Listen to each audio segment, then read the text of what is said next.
The GOP has also finally unleashed some of its war chest against him there. Right. The spending has gone way up on the ads against Fetterman, and they're attacking him on one of the most important issues, certainly in Pennsylvania, but also nationally, and that is crime, and accusing him of being soft on it. We've got an example of one of those ads by this. Let me see if this is... Yeah, let's see. We've got a few. This one's by Dr. Oz, and it hits him on crime and drugs at SOT 17. John Fetterman supports decriminalizing dangerous drugs like fentanyl and heroin. And Fetterman supports creating heroin injection sites in our neighborhoods. Fetterman's ideas are radical, deadly, and wrong. Giving addicts easy access to drugs is not the answer. I've worked in addiction for years. It hurts to see families broken, promising young futures cut short. I'll crack down on the cartels, fund rehab centers, and rescue as many lives as I can. So obviously a related issue, but the crime, he continues to hit it because Pennsylvania is suffering from this. And Fetterman, as I understand it, Salena, was on, or maybe still is on, a parole board. And it's like he's never seen a convicted felon who he wants to keep behind bars. Right. I mean, his position on the parole board caused such a consternation between him and Attorney General Josh Shapiro, who's now running for governor, that Fetterman threatened to run against Shapiro for governor over it. So he's at odds with a lot of the sort of more moderate Democrats and governing Democrats in the state. And, and speaking of crime, crime has skyrocketed in Philadelphia. It also has in Pittsburgh and in Erie. So has fentanyl overdoses. Fentanyl was seen as sort of the drug of white Appalachian working class. Well, that has dramatically changed. Philadelphia is now one of the leading cities, or if not the leading city in overdose deaths in this country. And that is a majority city. So crime and fentanyl are uppermost in the minds of voters as they go into the voting booth in November. And crime in his city, which he claims he reduced, he didn't. It went up. Violent crime went up. Theft went up. Unfortunately, his oxygen has been all the great stories written about people who parachuted in and out of Braddock and never wrote the real story. And the other and it's like Braddock is one thing, but it's like as a lieutenant governor and as somebody sitting on this parole board, he's got another record, and it's like murderer after murderer. He's like, yeah, he should get out, and he should get out. And a lot of families are upset about it. And by the way, I will get to his attacks on Dr. Oz and what his messaging is in 1 second. But the second piece of the Fetterman problems and why we think this race is getting tighter and tighter. By the way, just to let you know, so a Suffolk University USA Today poll from 2 days ago shows that Fetterman is up 46-40 over Oz, but it was way less tight than that just a couple of weeks ago. So and some polls have had them even tighter than that. So the other thing is his health, as I said in the intro. We don't know how Fetterman is. I played that soundbite from him on Chris Hayes. You've been following him, and I'm going to get your take on it, but you've been following Fetterman to his rallies to see. And here's one example of what Salena has observed where he struggles. He seems to struggle to get through his sentences. This is SOT 12. What is wrong with demanding for an easy, safe kind of their income, a path to a safe place for them to win, to work? Oh, it's incomprehensible. So what have you observed? Well, I've been covering John Fetterman since 2005. I live in Western Pennsylvania. And it is very, I will say it is very sad to see that. To see the condition that he is in, but the stroke has left its mark it is called auditory. I'm going to forget the whole phrase, but what it has to do with, it is explained to by an expert in this in Philadelphia, is that he can't process what people are saying to him. So therefore, when someone says something to him, when it comes back out, that is where he struggles. But I think, Megyn, what is really important, and I don't think we've been paying enough attention to, is the heart condition is what caused the stroke. And the heart condition was diagnosed in 2017, a very serious heart condition. And he let it go for 5 years. He not only had a pacemaker put in, but he also had a defibrillator placed in. Yeah, sorry. I struggle with that word. That's a tough one. So we don't know the condition of his heart. We haven't talked to his cardiologist. And if someone is sitting back and saying, well, it's none of your business. Well, in my state of Pennsylvania, we have a very long tradition that if our elected officials have a medical issue, they have come out shoulder to shoulder with the elected official and explained to the voters and to the reporters what is wrong. Think Arlen Specter. He had a brain aneurysm. He had triple bypass He had surgery. skin cancer. I remember that one too. Yeah, and then and Hodgkin's disease. And Bob Casey, the late governor, he had a liver and heart transplant. But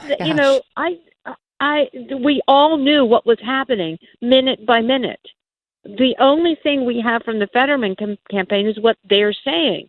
And because they've been so dishonest since the very beginning, saying, oh, it's just a blip and I'll be fine, to I almost died, the voters deserve to know the truth. Whether they decide to or not to vote for him is not the story. The story is this is crazy. Yes, this Right. is crazy. And now we have, well, I don't know. Do we or do we not have a debate scheduled for October 25th? The voting has already begun as of late September in Pennsylvania via mail-in. And I assume that's because of the change they did in the last election, Salena, to make mail-in voting just as easy as possible during the pandemic, which, by the way, is over. So they're already voting right now, and there's been no debate, and usually there are at least 2 debates. But is it on or isn't it? Well, it's technically on for October 25th. We shall see that the Chamber of Commerce debate was supposed to be held this past week in Harrisburg, and instead Oz had 30 minutes to talk, and Josh Shapiro had 30 minutes to talk because Doug Mastriano won't, the Republican candidate for governor, he won't debate either. So and Donna Brazile was there, and she was admonished Fetterman for not debating. Mm-hmm. I don't even understand his excuse at this point. I know he said, I need to have closed captions to read what Oz would say in a debate. And Oz, as I understand it, said, great, you can have him. That's fine. Yep. But the debate needs to go a little longer than 60 minutes. We're going to need 90 since your closed captioning system is going to significantly delay what we can get to. And Fetterman was like, no, I don't follow your rules. He doesn't want to do it. Such a baby. I mean, right. Really, how do you act like such a brat when somebody and want us to believe you're such a tough guy? Yeah. Well, absolutely, exactly. And to the other point of his image of a tough guy, he has tried to create this image of being just that. However, the entire time that he was mayor of Braddock, his parents supported him. That is crazy. I didn't realize the extent of that until I was preparing for today. Oz hit him with saying, you've been on your parents' couch, like your parents have been paying for your life until you was 40-something years old. So 49. Don't criticize me, 49 years old. So don't criticize my mansions and all my wealth. I've been working my ass off. Successful physician, Harvard educated, attending physician at, I think, New York Pres, like on, and not to mention his successful talk show host, his career as one. But can you just fill in the lines there on Fetterman on the parents' couch? It's really fascinating. So being mayor of Braddock pays $150 a month. He has 3 kids. and a fabulous house. I've actually been inside it, right across from the steel mill.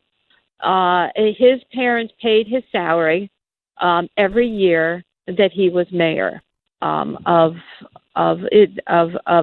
Braddock. So he lived off of his parents, and I think it's also important to know that he did not pay. He went, I think it was, oh my gosh, it was in the 60s, the 60 instances of not paying the school tax.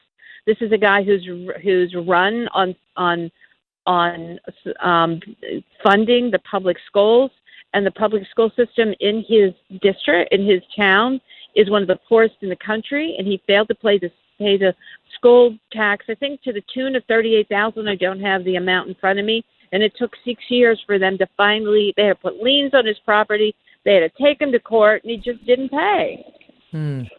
So, all right, but he uses that. He uses that to his advantage by saying, like, I'm a man of the people. You talk about his looks. He looks like a Pittsburgh Steeler. He looks like a tough guy, like somebody you might see on the gridiron. So he just basically tries to say Mehmet Oz is not relatable. He's this effete, ultra rich Oprah disciple. He doesn't get Pennsylvanians. Here's a little bit of how that's sounding in the ads against him. This is SOT 16. With my diet, you can eat all you want, anytime you want. And you'll lose weight? You might. It's a free country. I've got the #1 miracle in a bottle to burn your fat. Lose fat without diet or exercise? Stubborn stomach fat instantly disappears. I recommend a slow, steady gorging process combined with acid horizontology. Garcinia cambogia extract. Crystal sonic therapy. C. buckthorn. Okay, another line of attack by Fetterman against Oz, suggesting he's a hack. He's a hack doctor who pushed questionable medical remedies during the 20 years hosting his show. So how's that playing, Salena? I mean, I've never even seen the ad, so I don't think it's playing well. I don't think it's penetrating. I haven't seen that ad. So I don't know. I don't think so. His cute little memes and his attacks about crudité and New Jersey and calling him a quack and out of touch. At first gathered a lot of attention on Twitter. However, as people have found out that that's the only thing that Fetterman is running on, they're sort of, I don't know that they vote for Oz. I just don't know that they vote. I've had several Democrats say exactly that to me. They're like, well, I'm not voting for either of them. And these are Democrats who, I think the old phrase was yellow dog Democrat. And they wouldn't vote for anyone that wasn't a Democrat, but they are so unhappy with his lack of, what the guy say the other day? There's no there. And I think that's the struggle right now for Democrats. I think Fetterman's problem right now is gaining new voters, right? He has been at the same place the entire time. He's not gained or earned new voters. Whereas he's not losing. Oz is gaining. Right. That's why it's getting tighter. Right, exactly. And Oz is, I was very skeptical of him to begin with. His first event was kind of like glossy and staged, and I thought, this is not going to fly in Pennsylvania. It's just, it's nice, but it's not going to fly. He has really changed. Have you ever had a friend or a family member who's just naturally talented at things? They just pick up a sport or a hobby or a thing and they immediately become good at it. They make it look so easy. If you don't have that person in your life, it's you. And we're all secretly jealous of you. The good news is, no matter who you are, you can make great food look super easy with Good Ranchers. Good Ranchers sources the highest quality meat in America, and they can prove it. And by the way, you can get it like pre-seasoned, pre-marinated, so they make you look good with very little effort on your part. Each piece of Good Ranchers meat is from real American farms and hand-cut and trimmed by real American workers. They only source from farms that meet their high standards of excellence, which means no antibiotics ever, no added hormones. Good Ranchers is so confident in the quality they sell that they have a 100% satisfaction guarantee on every box they ship to you. Plus, you can use my code, MEGYN, Megyn, to get free shipping and $30 off your first order. This is America's best meat and seafood sold by some of America's best people. They have won awards like Best Food Subscription But their mission remains the same, bringing everyone to the table to share in the best of what makes life good. If you want the best, go with Good Ranchers. Visit goodranchers.com/Megyn and save on American meat delivered right to your door. Hey, thanks so much for watching. If you like what you just saw, hit the subscribe button for more clips and full episodes.